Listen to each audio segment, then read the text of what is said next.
Well, welcome back. Cooking today, we're making a soup, a festive soup indeed. Hopefully you've seen the videos. I've done 2, I think, or maybe 3 of the festive soups that are out at the minute. And I've said on at least one of those that you could make your own of this with leftover Christmas dinner. So that's what I'm going to do, just to prove. Maybe I know what I'm talking about, maybe I don't know. But we're going to make a festive soup. Now, mine's not using leftovers because we've not had a Christmas dinner yet. It's too early. Well, we're not having Christmas dinner anyway. I'm doing an Indian banquet. Well, a small banquet because there's only 2 of us, but that's what we're having this year. Not a proper Christmas dinner, but we'll get a Christmas dinner in at some point. So that's enough waffling. Let's go to the cooker and let's see how we get on making festive Christmas soup. I'll see you over there.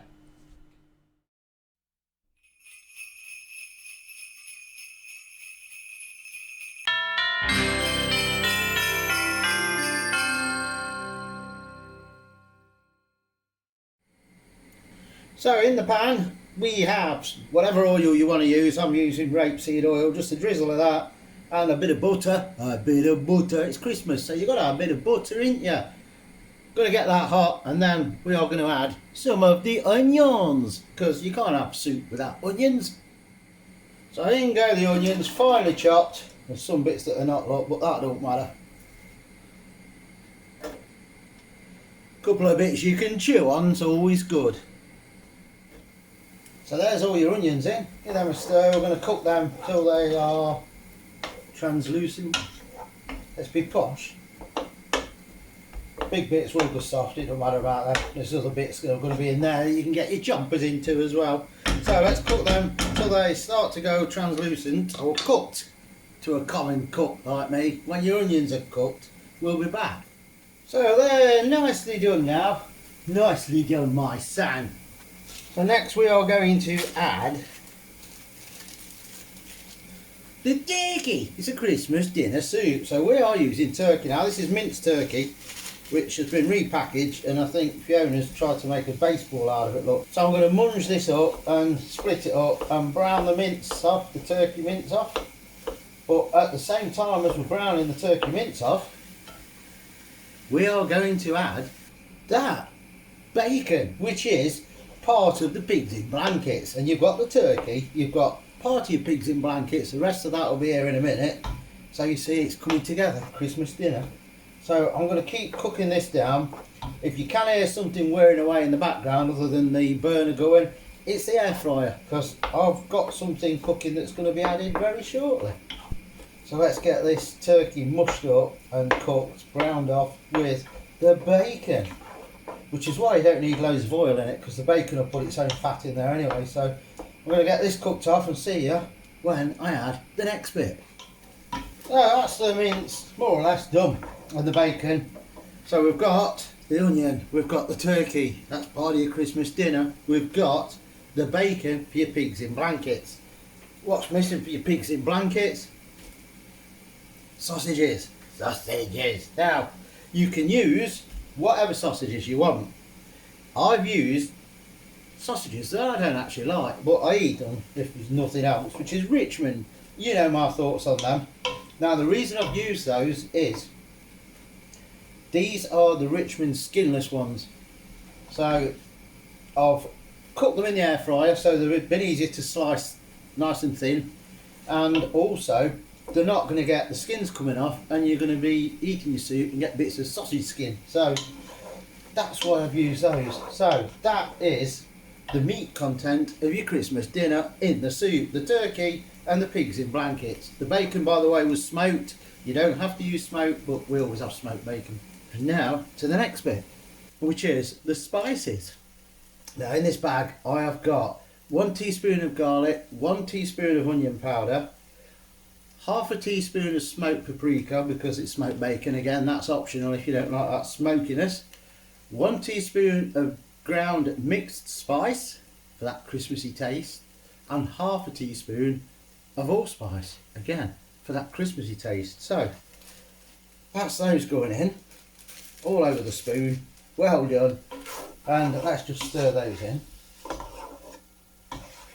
Whoa, that Christmassy smell's coming up already. We move on to the vegetable part. So, first off, we have our carrots. Now, really finely chopped. If you've got a processor, you can use that, but we've not. Well, we have. Well, I don't like getting it all out and setting it up, then cleaning it. And as it happens, I like chopping, which is a good job. So, the carrots go in first. And then, you always have roast parsnips. So, in go the parsnips. Now, the veg, obviously, whatever veg you use for your Christmas dinner is what you can use in here. If it's cauliflower, you can grate the cauliflower, which will give it a nice texture and thicken it as well at the same time.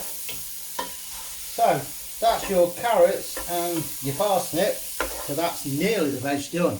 But we have two more veg to go in. And the first one of those is potatoes.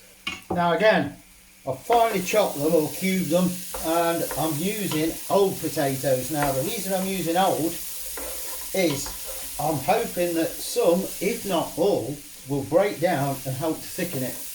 And that way you don't have to use too much flour or whatever you want to use for thickening it. So hopefully these will break down, the spuds. And you can, if you want, add small finely cubed new potatoes as well, so you've still got the potatoes there. But if these break down, and I'm hoping they do, you're going to get the thickener and also you get the taste of them, so you know the spuds are still in there.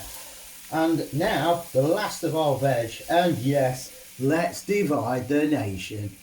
Some of you will have cabbage for your greenery, some of you will have broccoli, some of you will have both.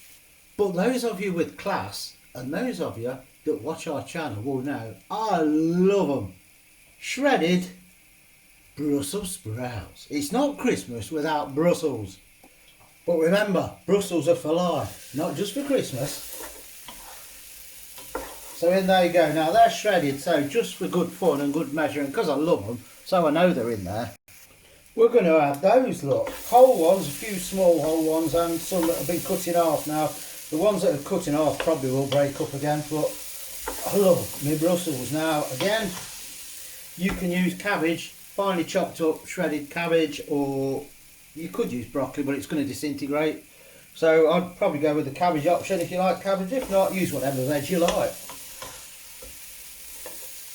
So that's the veg side done. Now, what we need to add to this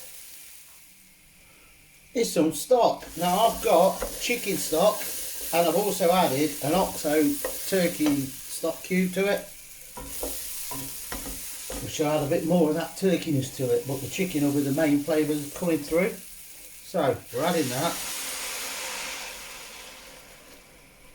Now you could, I suppose, if you wanted your gravy with your Christmas dinner, you could put a few gravy granules to thicken it, but then it's going to be more like a stew than a soup because of that gravy taste coming through. So that is one real good size container of stock, chicken and turkey. And then just for good measure, I'm also going to add that, which is a vegetable stock as well, because we want all that flavour in there, all that flavour, that Christmas juicy goodness. So I'm now going to add some more water, and then before we simmer it, because that's it done, we're just hoping now that the potatoes break down and thicken it. If not, we'll have to use some flour. But it smells of Christmas dinner. So I'm going to add a bit more water, but before I do that, we are going to add the juice of a lemon. Look at the amount of seeds in just one lemon. So that's your lemon juice. It does smell nice, the whole thing, Christmas dinner. But you do get lemon and thyme stuffing as well, so that lemon will be that part of it. Let's add the rest of the water. So that's the rest of the water. That's going to simmer now, but we're not finished yet. As you notice, I've not used any salt. You won't need it because you've got the bacon, you've got the stock in there, and that will all add to a bit of the saltiness. So first we are going to add about a teaspoon of sage, a good teaspoon of sage. Good teaspoon of thyme, because none of us have got enough time. Stir that in. We're nearly there now. Are we there yet? Is that enough for a Christmas dinner? Or is there something missing? Yes, there's something missing. What is it? A good stuffing. Who likes a good stuffing at Christmas? I've got this one. Whatever stuffing you like, whichever one's your favourite. This is specially selected, which I don't know if that's Asda. Oh no, it's Aldi's. Aldi's specially selected sage, roasted onion and shallot stuffing. So you need stuffing on your Christmas dinner. What we're going to do is we're just going to sprinkle it in. And you're going to get that stuffing flavour as well. And also, once it absorbs some of the water again, it's going to act as a thickening agent. Do we just put a bit in? No, we don't. We put the lot in. Because if it looks like it's going a bit too thick, you can add a bit more water to it.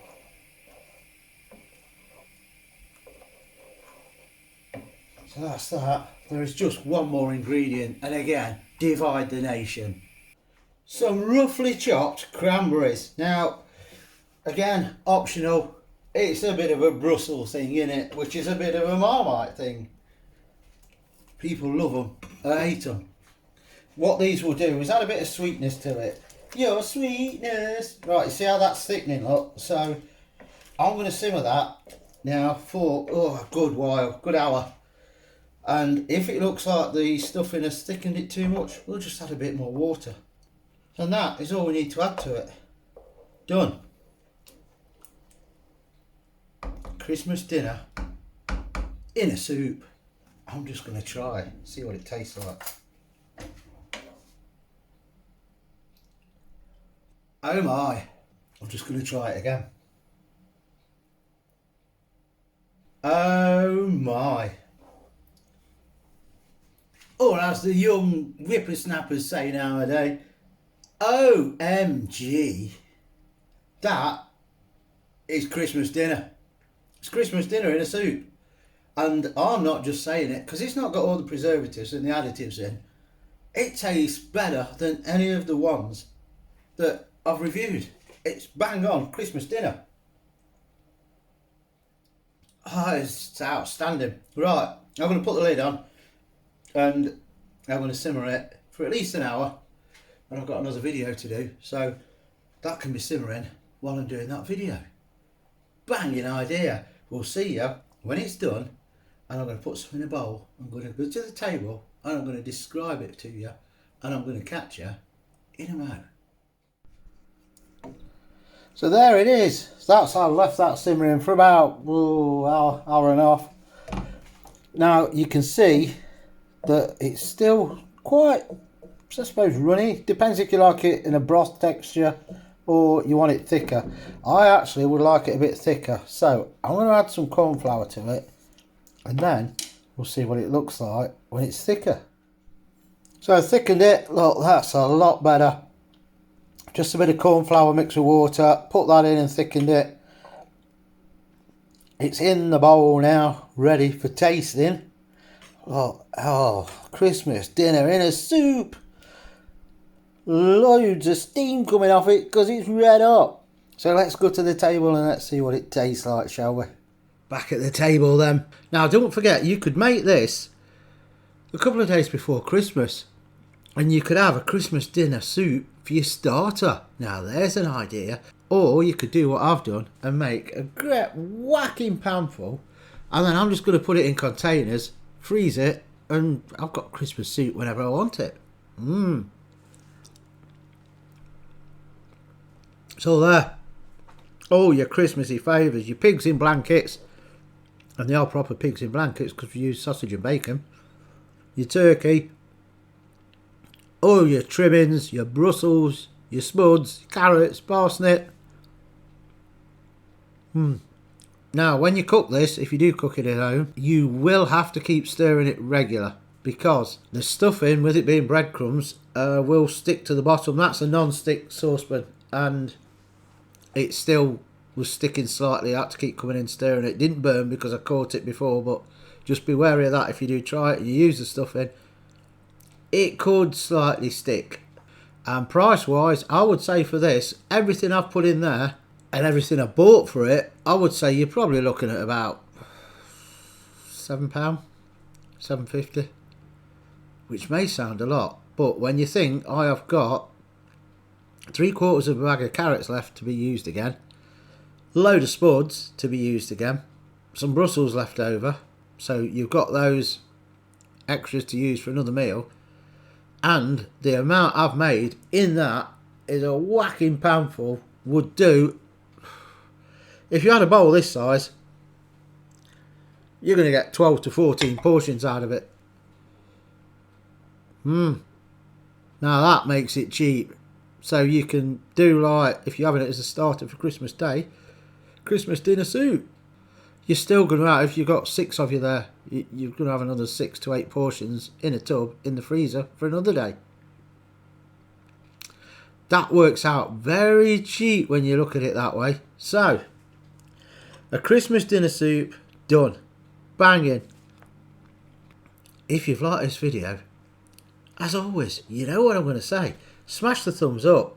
Subscribe if you're not, it's free. Drop your comments in below. You're going to have a go at making this, because I'm telling you now, I'm telling you, you'll love it. It's banging, banging. Let us know your thoughts. Did you like the looks of it? Because, it's so nice. And we'll catch you with some more Crimbo stuff coming up. And we'll see you later.